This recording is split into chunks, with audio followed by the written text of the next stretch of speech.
Dari luar, ini cuma konflik kecil di pojok Asia Tenggara. Tapi, lihat lebih dekat, dan kamu akan tahu konflik ini bukan sekedar baku tembak. Ribuan warga melarikan diri. Jet tempur mulai terbang. Investor panik. Semuanya konon bermula dari satu panggilan telepon. Satu ucapan yang bocor ke meja yang salah, dan satu eko yang tidak terima. Ini bukan lagi soal batas negara, ini soal warisan konflik, harga diri yang dipertontonkan, dan ASEAN yang hanya bisa menyaksikan rumahnya terbakar dari dalam.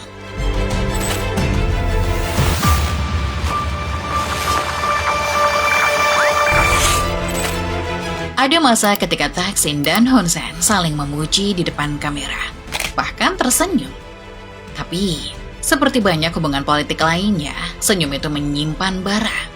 Dan kini, bara itu meledak. Di satu sisi, Thaksin Shinawatra, mantan Perdana Menteri Thailand, kembali dari pengasingan pada tahun 2023 setelah lebih dari 15 tahun di luar negeri. Meskipun sempat dipenjara, ia segera mendapatkan pembebasan bersyarat. Tak lama kemudian, putrinya, Paetongtarn Shinawatra, naik ke panggung utama politik dan terpilih sebagai Perdana Menteri pada tahun 2024, mengukuhkan kembalinya dinasti Shinawatra ke pusat kekuasaan Thailand. Di sisi lain, ada Hun Sen, diktator Kamboja terlama di Asia, yang mewariskan tahtanya ke putranya sendiri. Mereka dulu bersaudara, kini saling menikam. Dan ketika satu panggilan telepon bocor ke publik, semua berubah. Gencatan senjata gagal, jet tempur dan roket ditembakkan. Tapi bukan para elit yang jadi korban, yang hancur adalah rakyat. Dan yang perlahan tumbang adalah ekonomi mereka sendiri.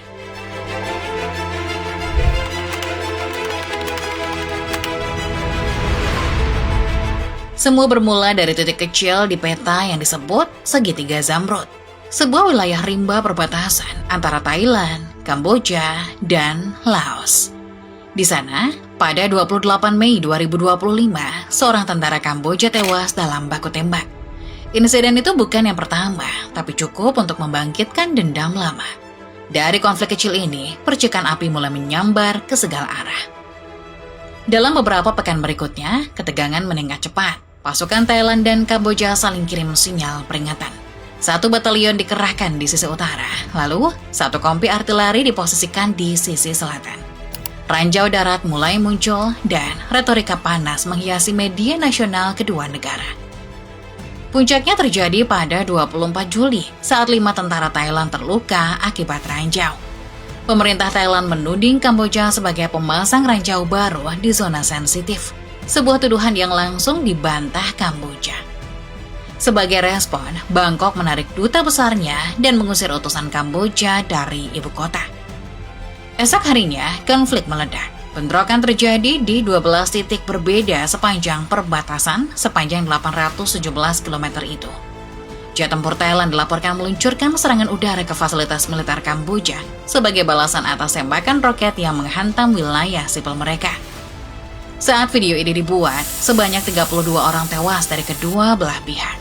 Thailand melaporkan 13 warga sipil, termasuk anak-anak, dan 6 tentara tewas dalam pertempuran 2 hari terakhir. Selain itu, lebih dari 138.000 warga Thailand yang dekat perbatasan telah dievakuasi. Sedangkan Kamboja juga melaporkan terdapat 12 korban jiwa, dan sekitar 20.000 penduduk sejauh ini telah dievakuasi dari perbatasan utara negara itu dengan Thailand. Beberapa titik konflik berada di dekat kuil-kuil kuno warisan Khmer, yang telah lama jadi simbol nasionalisme kedua bangsa. Tapi, ledakan itu bukan hanya soal peluru dan ranjau. Di balik semua kerusuhan di garis depan, ada sosok-sosok di belakang layar yang tarik-menarik benang konflik ini. Nama mereka mungkin tak lagi tercantum di kursi kekuasaan resmi, tapi bayangan mereka masih mengatur arah negara. Dan ketika dua tokoh lama yang dulu bersahabat, kini saling mengatur langkah dari balik tirai, pertempuran di perbatasan berubah menjadi warisan dendam yang diturunkan ke generasi baru.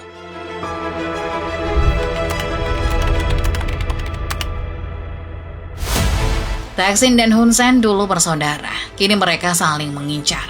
Persahabatan politik yang dulu hangat kini membusuk pelan-pelan, lalu meledak di medan tempur. Dan anak-anak mereka, Pae Tong Tan dan Hun Manet, dipaksa mewarisi bukan hanya jabatan, tapi juga permusuhan yang seharusnya sudah dikubur. Semua orang di kawasan ini tahu, Thaksin bukan sekedar ayah dari Perdana Menteri Thailand. Ia adalah pemain utama yang baru saja kembali dari pengasingan panjang dan siap menebus semua yang pernah hilang. Hun Sen pun bukan pensiunan politik, ia masih menjadi bayangan kuat di balik setiap keputusan putranya. Hubungan mereka dulu akrab, bahkan saling membantu dalam masa sulit. Tahun 2009, saat Thaksin dilengsarkan dan diburu, Hun Sen menyambutnya di Phnom Penh, memberinya perlindungan, bahkan posisi kehormatan.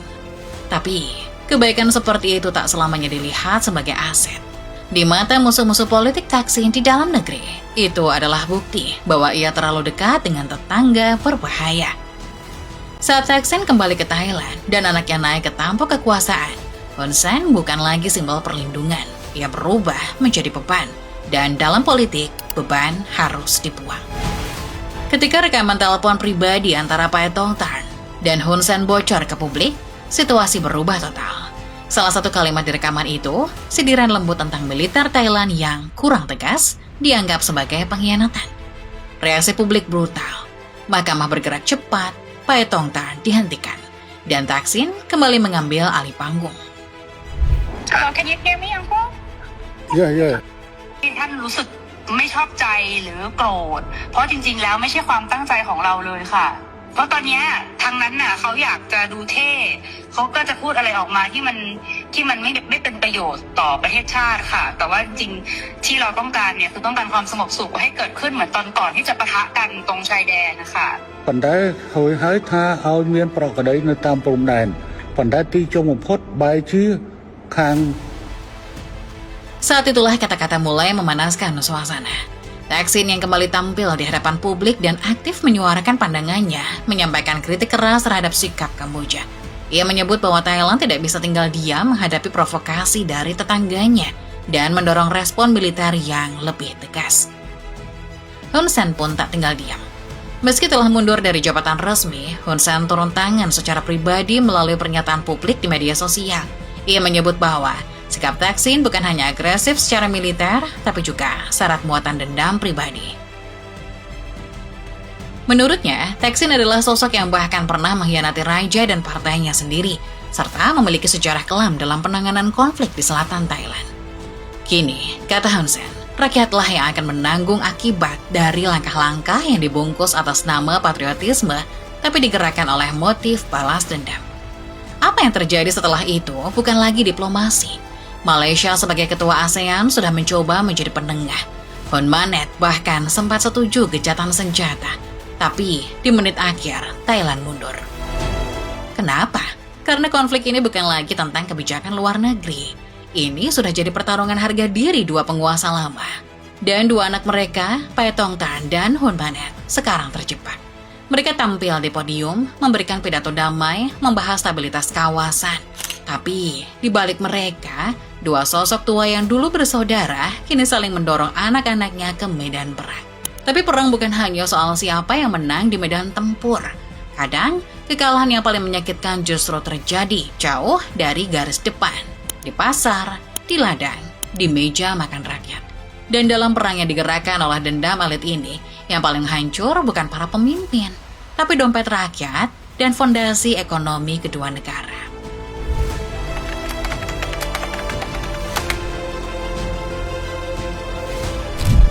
Di tengah suara jet yang meraung dan ranjau yang meledak di perbatasan, satu hal luput dari perhatian dunia.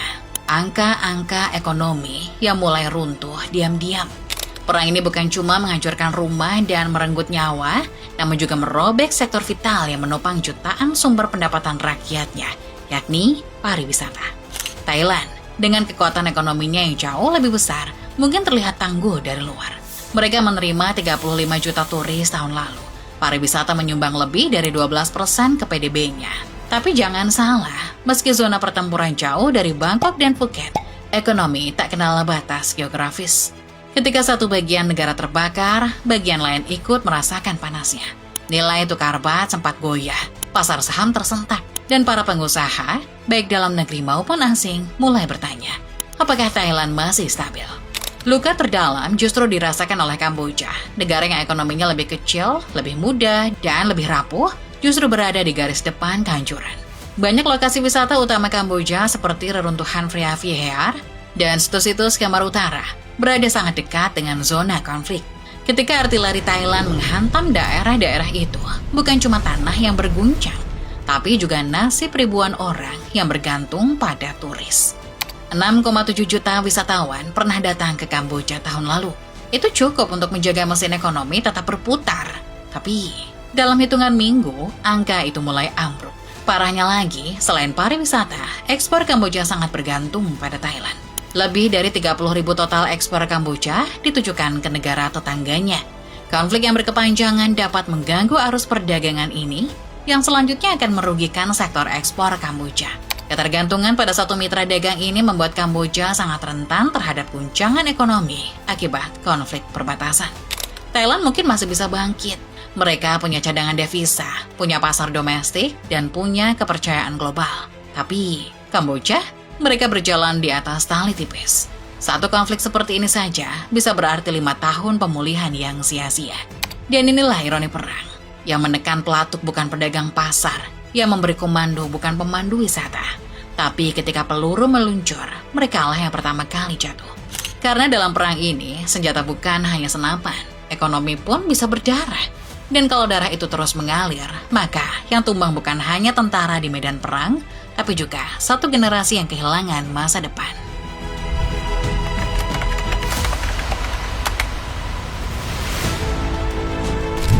Ketika perang meletus di perbatasan, semua mata tertuju ke ASEAN. Blok regional ini seharusnya jadi jangkar stabilitas di Asia Tenggara. Tapi apa yang terjadi? Seruan damai datang tanpa daya. Sikap tegas tidak terdengar.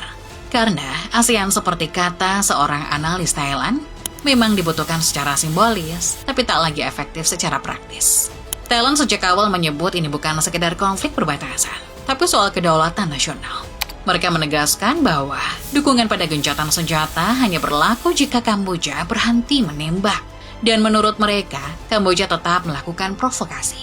Situasi ini menempatkan ASEAN dalam dilema akut. Mereka punya norma kebersamaan, tapi tidak punya alat untuk memaksa perdamaian. Namun, tekanan demi tekanan akhirnya membuka celah. Pada 28 Juli 2025, Thailand dan Kamboja resmi bertemu di Malaysia. Bukan hanya bicara, tapi duduk bersama, bertatap muka, dan menyepakati gencatan senjata. Malaysia, yang sejak awal mencoba memediasi, akhirnya berhasil membawa dua negara itu ke meja perundingan. Pertemuan itu menandai momen penting. Bukan kemenangan diplomasi ASEAN secara keseluruhan, tapi prestasi Malaysia sebagai penengah tunggal. Namun tetap ada pertanyaan yang belum terjawab. Apakah ini damai yang sejati? Atau hanya jeda sebelum babak kekerasan berikutnya? Karena akar masalahnya belum tersentuh. Bukan hanya perbatasan, tapi dendam dua elit tua, Thaksin dan Hun Sen. Dua orang yang tak lagi menjabat, tapi bayangannya masih menghantui seluruh kawasan. Dan selama trauma politik di antara mereka belum dipulihkan, setiap perjanjian bisa berubah jadi api kapan saja. Sementara itu, China terus menjaga jarak. Dengan investasi miliaran dolar di kedua negara, mulai dari pelabuhan, jalur kereta cepat, hingga proyek keamanan digital, Beijing memilih netral, hati-hati, dan dingin. Pernyataan mereka panjang tapi kosong, seolah berkata, kalian yang bertengkar, kami hanya menonton, selama uang kami tetap aman. Amerika Serikat di sisi lain, lebih sibuk di panggung global lainnya. Mereka memang mengirim tekanan lewat diplomasi dagang, mengancam tarif, menekan ekspor, dan mendorong negosiasi cepat. Tapi tindakan keras tak pernah datang. Karena perhatian Amerika Serikat lebih tertuju ke Ukraina, Israel, dan Selat Taiwan. Apa jadinya jika semua bilang damai, tapi tak ada yang bertindak? Peluru tetap mengudara, penduduk terus mengungsi, kontrak bisnis dibatalkan, investor kabur. Maka ASEAN hanya akan jadi panggung kosong untuk retorika moral, bukan penyelesai konflik. Perang ini memang kecil dalam skala global, tapi dampaknya bisa menjadi ladang perang besar jika dibiarkan bungkam dan tak ada tindakan nyata yang diambil. Bahwa diam bukan solusi, diam bisa jadi persetujuan tak tertulis untuk kerusakan yang terus merambat. Untungnya, gencatan senjata sudah disepakati, meski terlambat untuk mereka yang sudah kehilangan rumah, nyawa, dan masa depan. Tapi damai yang lahir dari tekanan, bukan dari kesadaran, selalu rapuh.